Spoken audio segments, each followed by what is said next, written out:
Hello everyone, आज हम देखते हैं पेट कैप्सूल का भाग तेरह देखते हैं। इसमें जो क्वेश्चन है इंपॉर्टेंट है, परीक्षा के लिए बहुत ही महत्वपूर्ण है। चलिए देखते हैं और वीडियो को जरूर लाइक कर लें।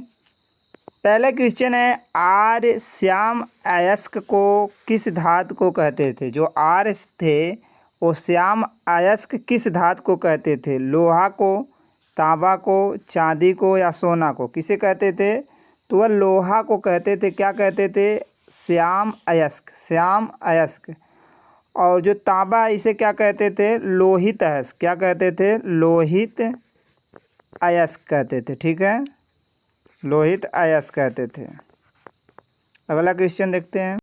ऋग वैदिक काल में गंडक नदी को किस नाम से जाना जाता था? गंडक नदी को किस नाम से जाना जाता था? इसका आंसर क्या होगा आपका? सदा नीरा। क्या जानते थे? सदा नीरा। और जो गोमल है किसे कहते थे? ये जो आज के समय में क्या है, गोमती, उसे क्या कहते थे? गोमल। अस्कनी किसे कहते थे? आज की जो नदी आपकी क्या बहती है, चिनाब बहती है, उसको क्या कहते थे? अस्कनी कहते थे। परुष्णी किस नदी को कहते थे? तो परुष्णी कहा जाता था रावी नदी को। किसे? रावी नदी को परुष्णी कहते थे। प्रथम जैन संगीत कहाँ हुई थी? वल्लभी, पाटलिपुत्र, वैशाली, लुम्बिनी। कहाँ हुई थी? तो जो पहली जैन संगीत हुई थी वह आपकी कहाँ हुई थी?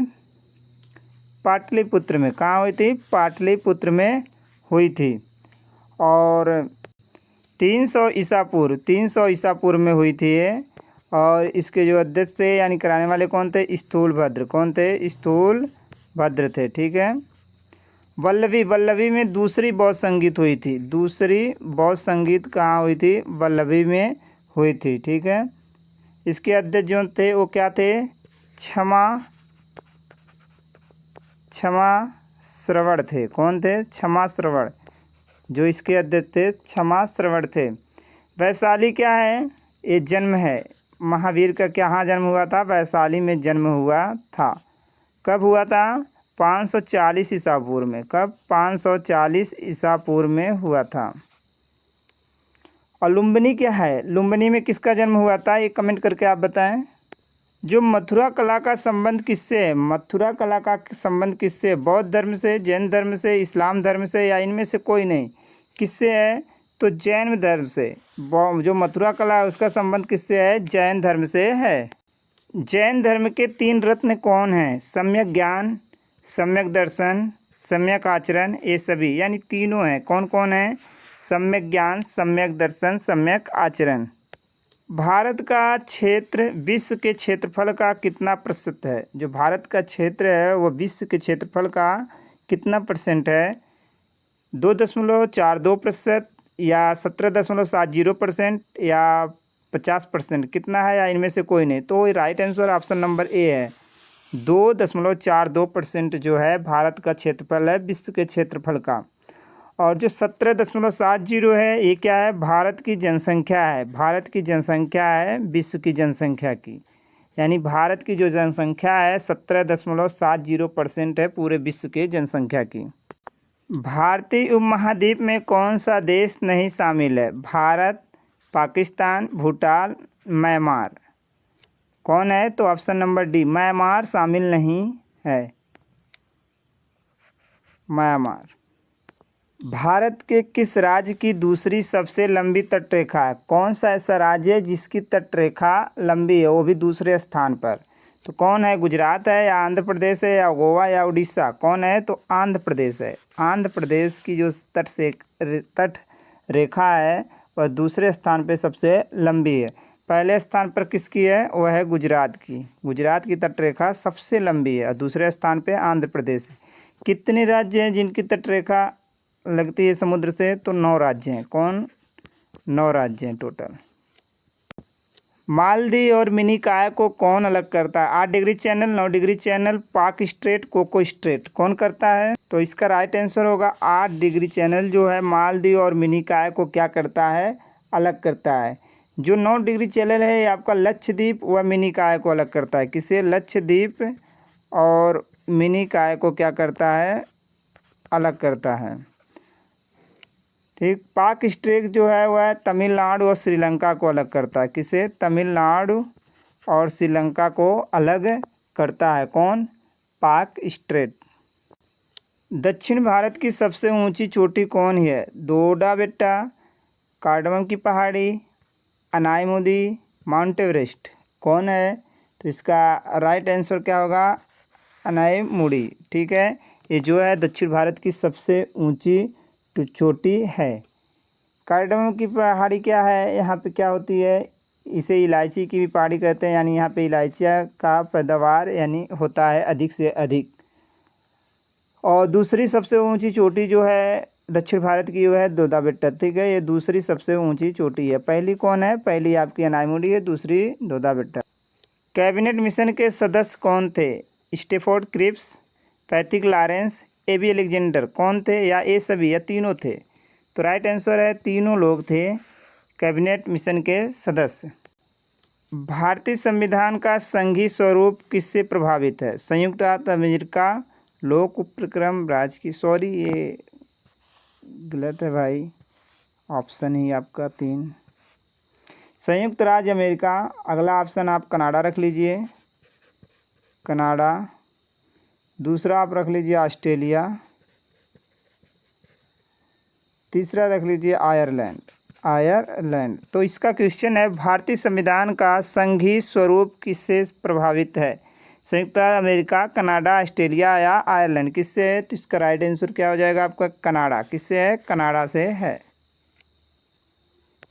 यदि राष्ट्रीय आपात की घोषणा किया जाता है तो कितने माह बाद संसद का अनुमोदन प्राप्त करना आवश्यक है? 6 माह, 1 वर्ष, 2 वर्ष, 3 वर्ष। कितना तो हो जाएगा इसका right answer? Option number A, 6 माह में। कितने माह में? 6 माह में। भारतीय संविधान का 31 का ब कुछ अधिनियमों और विनियमों का मान्यकरण किससे संबंधित है? राज्य सरकार, केंद्र सरकार, राज्य के नीति निर्देशक तत्व या मौलिक अधिकार। किससे संबंधित है? तो इसका राइट आंसर है मौलिक अधिकार। किससे है? मौलिक अधिकार से संबंधित है। भारतीय मूल संविधान में कुल कितने अनुच्छेद हैं? भारतीय जो मूल संविधान है उसमें कुल कितने अनुच्छेद हैं? तो इसका राइट आंसर होगा ऑप्शन नंबर ए, 395। साबरमती आश्रम की स्थापना गांधी जी ने किस वर्ष की थी? 1916, 1917, 1918 या 1929। कब किए थे? तो इसका राइट आंसर क्या हो जाएगा आपका? 1916 में साबरमती आश्रम की स्थापना किए थे। 1917 में क्या किए थे? पहला इनका जो था, पहला सत्याग्रह था, कहाँ पर था? तो ये था आपका चंपारण, बिहार में था। ठीक है, और 1918 में क्या किए थे? अहमदाबाद ट्रेड यूनियन की स्थापना, अहमदाबाद ट्रेड यूनियन की स्थापना किए थे। मुझे विश्वास है कांग्रेस अपने विनाश की तरफ जा रही है और मेरी बड़ी इच्छा भारत में रहती होगी कि इसके शांति प्रिय निधन के लिए सहायक बने। यह कौन कहा था? यह कौन कहा था? यह बात कौन बोला है? Lord Lytton, Lord Dufferin, Lord Curzon, Lord Minto. कौन बोले हैं?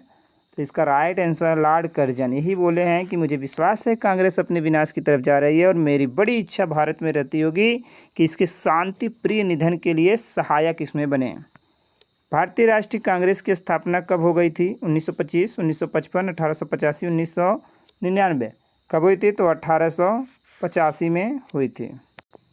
किसके शासनकाल में अंग्रेजी शिक्षा आरंभ की गई थी? किसके शासनकाल में अंग्रेजी शिक्षा आरंभ कर दी थी? William Bentinck, Lord Hardinge, Lord Minto, Lord Dalhousie. किसके समय में? तो राइट आंसर हो जाएगा Lord William Bentinck. William Bentinck के शासनकाल में अंग्रेजी शिक्षा का आरंभ हुआ था। 1919 में अखिल भारतीय खिलाफत सम्मेलन का अध्यक्ष किसे चुना गया? महात्मा गांधी, एम जिन्ना, शौकत अली, मोहम्मद। किसे चुना गया था? तो इसका राइट आंसर कौन है? महात्मा गांधी जी को 1919 में अखिल भारतीय खिलाफत सम्मेलन का अध्यक्ष चुना गया था। नगरीय गरीबी उपशमन हेतु निम्नलिखित में से कौन सा कार्यक्रम प्रारंभ किए गए? नगरीय गरीबी के लिए स्वरोजगार कार्यक्रम 1986, नेहरू रोजगार योजना 1989, स्वर्ण जयंती सहकारी रोजगार योजना 1997 या उपरोक्त सभी। तो कौन सा राइट आंसर इसका है? उपरोक्त सभी हैं। राजकोषीय घाटे से तात्पर्य है, क्या तात्पर्य है? तो इसका राइट आंसर आपका क्या हो जाएगा? ऑप्शन नंबर ए हो जाएगा, कुल आय, राजस्व, ऋण की वसूली प्लस निवेशों से प्राप्ति। ये क्या है? राजकोषीय घाटा यानी कुल आय। डिमांड ड्राफ्ट को क्रॉस क्यों किया जाता है? क्यों क्रॉस किया जाता है? भुगतान बैंक खाते द्वारा किया जा सके, या फिर भुगतान तुरंत किया जा सके, या फिर भुगतान काउंटर से किया जा सके, या फिर उपयुक्त में से कोई नहीं। कह रहे हैं जो डिमांड ड्राफ्ट को क्रॉस क्यों किया जाता है? क्यों किया जाता है? क्योंकि भुगतान जो है बैंक खाते द्वारा ही किया जा सके। राज्य नियंत्रित उद्योगों को किस नाम से संबोधित किया जाता है? सार्वजनिक उपक्रम, लोक उपक्रम, राजकीय उपक्रम, या इनमें से सभी? तो कौन सा होगा राइट? इनमें सभी, इनमें से सभी। संसद और राज्य विधानमंडल के चुनाव के संदर्भ में चुनाव याचिका किसने दायर की जा सकती है? निर्वाचन आयोग, सर्वोच्च न्यायालय, उच्च न्यायालय, या राष्ट्रपति? किसे? तो निर्वाचन आयोग। राइट आंसर क्या होगा? निर्वाचन आयोग। डीएनए में पाई जाती है, डीएनए में क्या पाई जाती है भाई? ट्रेयोज शर्करा, पेंटोज शर्करा, हेक्सोज शर्करा, या ग्लूकोज शर्करा? कौन सी शर्करा पाई जाती है डीएनए में? तो पेंटोज शर्करा जो है डीएनए में पाई जाती है। वीडियो आपको पसंद आ रही है, यानी क्वेश्चन समझ में आ रहा है, तो लाइक ज़रूर कर दीजिए, शेयर तो अधिक से अधिक करिए थोड़ा हमको, जिससे क्या मिलेगा? बल मिलेगा कार्य करने के लिए, यानी अच्छा लगेगा कार्य करने में। अगर हमारा वीडियो आगे चलेगा, बच्चे लाइक करेंगे, सब्सक्राइब बढ़ेगा, तो बहुत अच्छा लगेगा। अंतःकोशिकी पाचन से संबंधित कोशिकी संरचना है? कौन सी कोशिकी संरचना है? माइटोकॉन्ड्रिया है, क्लोरोप्लास्ट है, राइबोसोम है, लाइसोसोम है? कह रहे हैं अंतःकोशिकी पाचन में से संबंधित कोशिकी संरचना कौन है? तो आपकी है लाइसोसोम। कौन है? लाइसोसोम है। जो हार्मोन ऋतु के अनुसार प्रजनन करने वाले प्राणियों के नरों में गौण लैंगिक लक्षण उत्पन्न करता है, वह है कौन सा हार्मोन है? प्रोजेस्टेरॉन, फॉलिकल उत्तेजक हार्मोन, या टेस्टोस्टेरॉन, या एस्ट्रोजन? कौन सा है? तो right answer option number C है, टेस्टोस्टेरॉन। संयुक्ता प्राणिग्रही किस नृत्य से संबंधित है? संयुक्ता प्राणिग्रही किस नृत्य से संबंधित है? मोहिनीअट्टम, कथकली, घूमर, ओडिसी? तो किससे संबंधित है? वह ओडिसी से संबंधित है। ठीक है, तो वह एक ओडिसी क्या है? नृत्यांगना है, नृत्यांगना है संयुक्ता प्राणिग्रही। ये था आपका लास्ट क्वेश्चन, और आपको वीडियो समझ में आई, पसंद आया तो लाइक तो ज़रूर कर लीजिए भाई, लाइक ज़रूर करिए, और शेयर भी कर दीजिए अपने दोस्तों में। अगर आपको लग रहा है वैल्यूएबल है आपका एक क्लास, तो ज़रूर शेयर करें, और कोई डाउट है तो ज़रूर कमेंट करके बताएं। पहली बार चैनल से जुड़े हैं तो सब्सक्राइब करिएगा। धन्यवाद।